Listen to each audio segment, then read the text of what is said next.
Ainsi, avec cette connaissance de Dieu qu'elle avait, cette femme va crier à Jésus. Et quelle est la réaction de Jésus? Comment Jésus va réagir? Lisons ceci. Il ne lui répondit pas un mot. On écrit, Jésus ne répondit pas un mot. Il ne dit rien.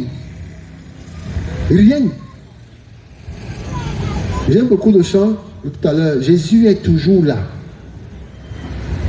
Parfois il ne dit même rien, mais il est là. Jésus est toujours là. Il est toujours là. Il est toujours là. Il ne dit pas un mot. Dieu, Jésus reste silencieux. On dirait même depuis d'abord qu'il est indifférent. Ça lui dit rien.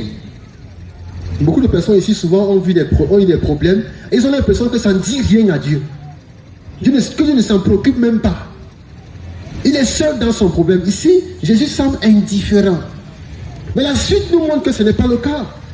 Il s'agit pas d'indifférence, mais seulement de silence. Le silence de Dieu, mon frère, ma soeur, ne veut pas dire que Dieu n'a pas compris. Ne veut pas dire qu'il néglige, il méprise ton problème, non. Parfois, il veut éprouver ta foi. Il veut éprouver ta foi. Ici, il n'a même pas dit un mot. Même pas. Même pas du tout.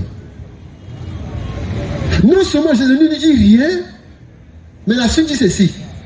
Ses disciples s'approchaient et lui demandaient, renvoie-la, car elle crie derrière nous, renvoie-la, pour la chasser. Elle est vraiment seule contre tous. Même Dieu semble ne pas s'intéresser à elle, à son cas. Et nous redisons encore, la caractéristique de la vraie foi, c'est que la foi sait attendre. La vraie foi sait attendre. La vraie foi sait persévérer. La vraie foi en Dieu ne part pas voir ailleurs. Quand tu commences à partir voir ailleurs, tu n'as pas la vraie foi. La vraie foi ne part pas voir ailleurs. La vraie foi ne cherchera pas le secours, ne cherchera le secours nulle part. La vraie foi, c'est attendre devant Dieu, c'est persévérer. La Bible dit d'Abraham que c'est ainsi qu'après avoir patiemment attendu, Dieu a fait une promesse à Abraham, il avait 75 ans, qu'il aura un enfant. Il avait 75 ans. 25 ans plus tard, il aura l'enfant. La Bible dit dans Hébreu que c'est ainsi qu'après avoir patiemment attendu, Abraham obtint ce qu'il avait promis. C'est pourquoi la Bible appelle Abraham aussi le père des croyants, le modèle de foi. Il a attendu 25 ans. Toi, ça fait seulement 3 mois. Peut-être ça fait 2 ans. Peut-être ça fait seulement, 3 ans, 5 ans. Abraham, il a 75 ans d'abord quand Dieu lui fait la promesse d'un enfant. D'abord, à l'âge, on ne pense plus qu'on va avoir un enfant. Mais à 75 ans, Dieu lui fait la promesse. Et la Bible dit qu'Abraham va croire. 75 ans. 25 ans plus tard, il aura cet enfant. 25 ans plus tard. Toi, tu n'as même pas encore l'âge d'Abraham qu'il avait.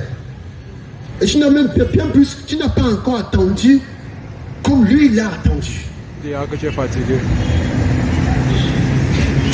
C'est au lieu ici de dire à celui qui envisage de suivre Jésus, si tu veux suivre Jésus, si là où tu m'écoutes, dans ton cœur, tu veux suivre Jésus, je veux te dire ceci, il faudra faire preuve face aux épreuves, face aux tentations, aux persécutions, il faudra que tu fasses preuve de persévérance, d'endurance, de caractère.